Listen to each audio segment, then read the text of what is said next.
coal. Don't be afraid. The Don't be scared. Won't The hurt treasurer you. knows the rules.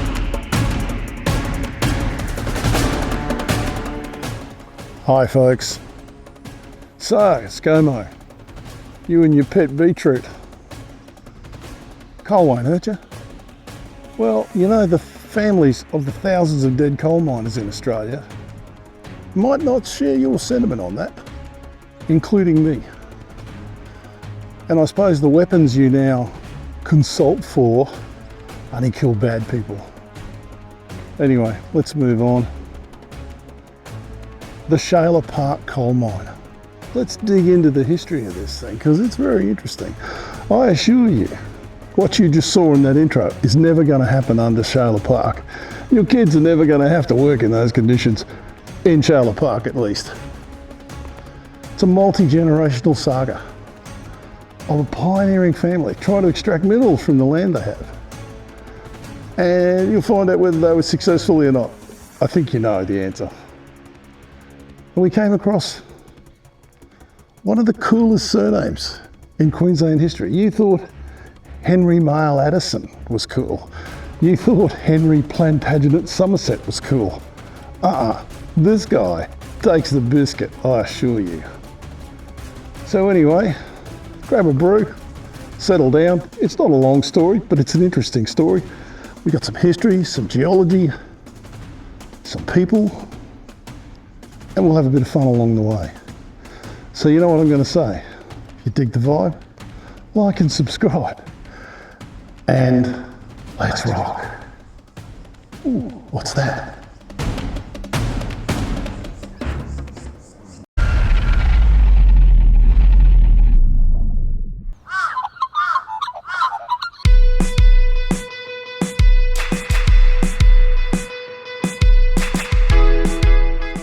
Well folks, here we are today in downtown Brisbane, just going to head through a little bit of a gap here. We'll just squeeze through there, over towards the uni. Oh, there's the bridge I can never remember the name of. No, go between, no, that's not right. Anyway, it's not relevant. There's the MARTA and the PA hospital. The new Riverlink bus station's going to be amazing. Out over Mount Gravatt, of course, because we're heading down to Shailer Park. We've been here before for the Dennis Gold Mine, but today we're going to have a look at where there was a coal mine. And here we go, we're just cruising in over Shailer Park, which, by the way, in those days this was Slacks Creek. When I say those days, it wasn't that long ago. So we're looking at the area here. Now there's a geological boundary here, and we're going to just slide in here and have a look to show you where I think the coal mine was. And I think it was not exactly there, but I think it was back here a little bit. There it is. I'll put the fickle finger of fate on it. And up here, just to cruise up to show you how far we are from Brisbane. Well, folks, I suppose we have to start at the very beginning. A very good place to start.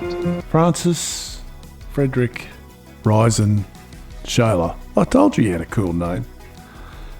Born in 1820 in Chelsea. Now, in those days, Chelsea was part of Middlesex. Nowadays, it's part of London.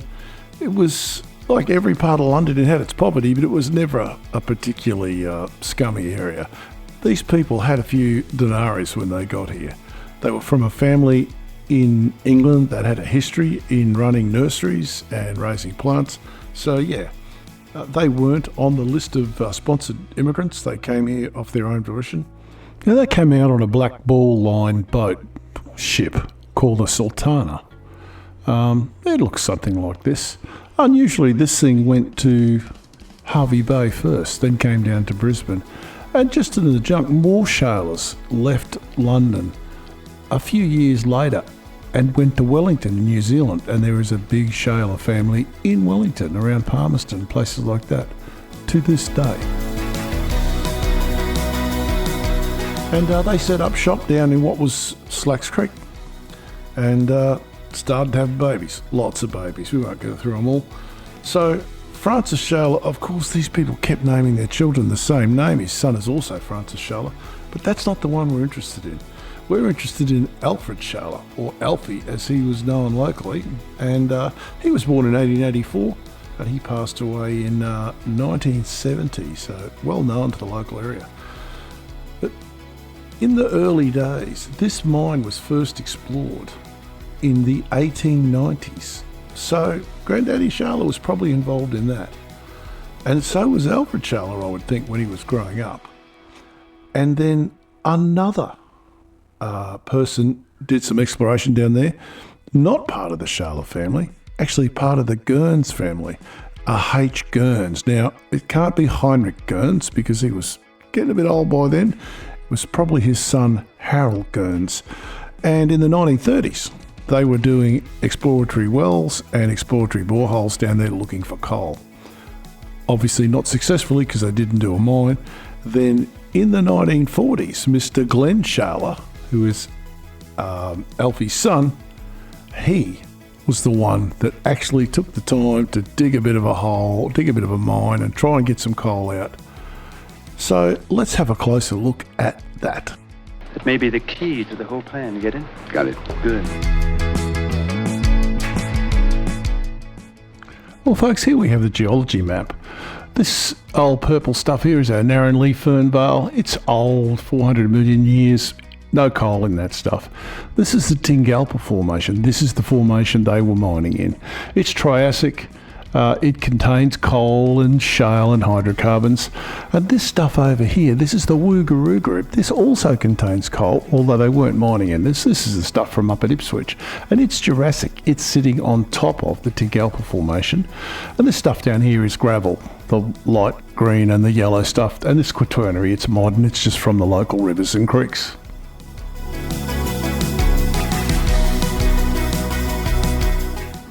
Well, folks, the Bonzel map that started it all, Shailer's mine, hey? Well, let's have a little fly in and we'll have a look. We already know the purple is the Narran Fern Vale and the green is the Tingalpa Formation. We know the coal mine can't be on the purple stuff. It's just not going to be there. Now, these lines are not as accurate as they'd like you to believe, but they're close enough for what we're doing here. So this is where I believe the mine is. In this area here, and when we switch to pure LiDAR, you can see what I mean. This platform does not look natural, and there's tracks. Look at this, there's a track coming down here. Why would anyone have a track to there? It doesn't go anywhere. So yeah, I believe this is where the coal mine was, but when I say mine, there were mines, and it would have been in several places, of course. But this area in particular. So let's have a look. This is a 20 chain map of the area, and we were told that the mine was in 621, lot 621. Well, it isn't, because lot 621 is the wrong type of stone. We know the mine is somewhere here. There were probably other exploratory holes dug here, for sure. So if we line this up with a modern map, you can see that this is the area they're talking about. And we put the fickle finger of fate there, and we'll bring up the geology. Oh, sorry, not the geology, the aerial photography from the 1950s. There's the farm up there in the orchard, and there's the mullock heap from the mine, the coal spill that's washed out of that gully. That's pretty much a bit of a dead giveaway, I think. But let's have another look. Here's this map again. Here's the geology. Well, it really can't be in 621. There's not enough of it in the Tingalpa Formation, and as I said before, those lines are not 100% accurate, but I think it's close enough.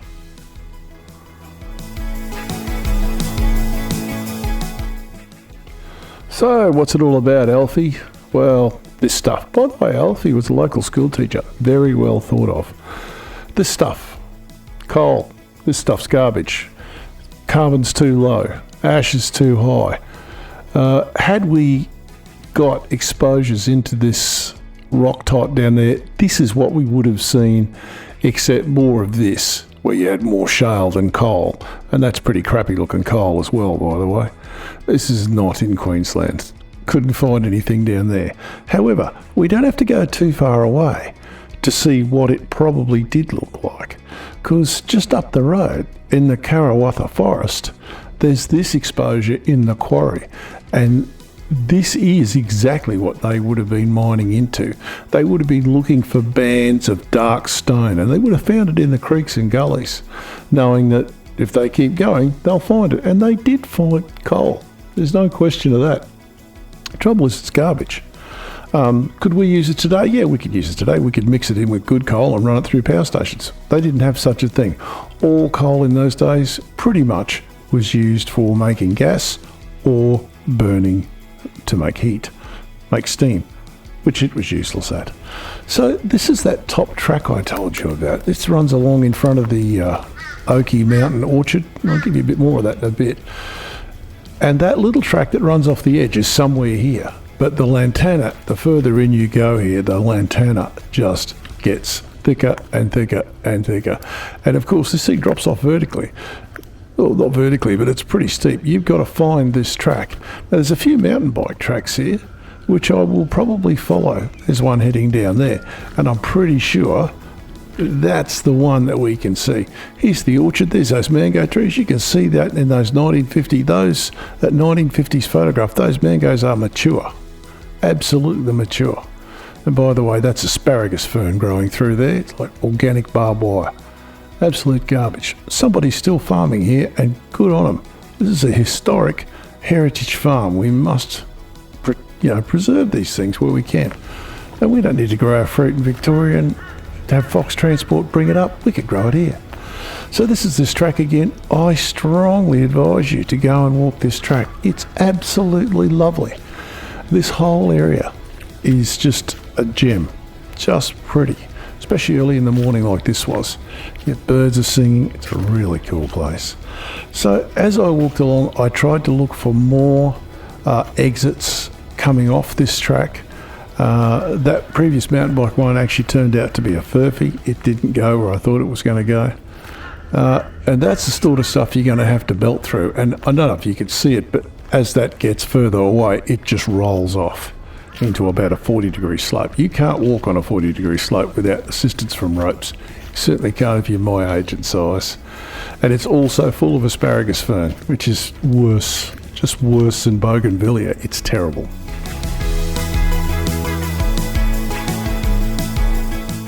Well, folks, the Shailers and the Dennises lived on a place called Oaky Mountain, and I thought I'd just illustrate it with this little 3D flyby. This is the old Oaky Mountain farm, orchard, and you can see why they called it mountain, because it is.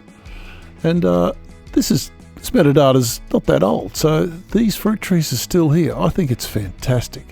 Look how close to the city this is. A beautiful place. There it is. You see those row of mango trees there? And there we go. And that's how far away it was from the coal mines. I was in his front yard, really.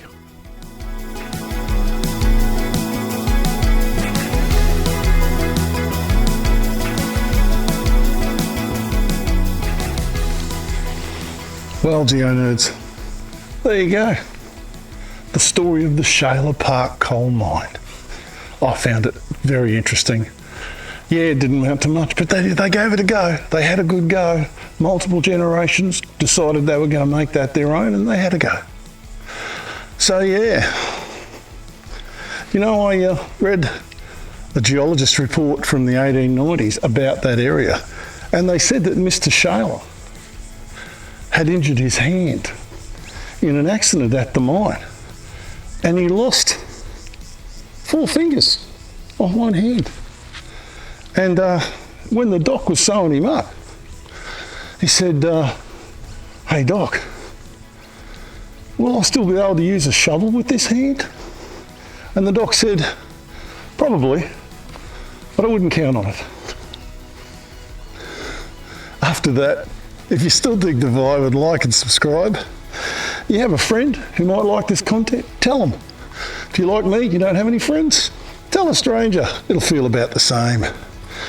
Anyway, till next time, keep rocking, because T-Rox is out.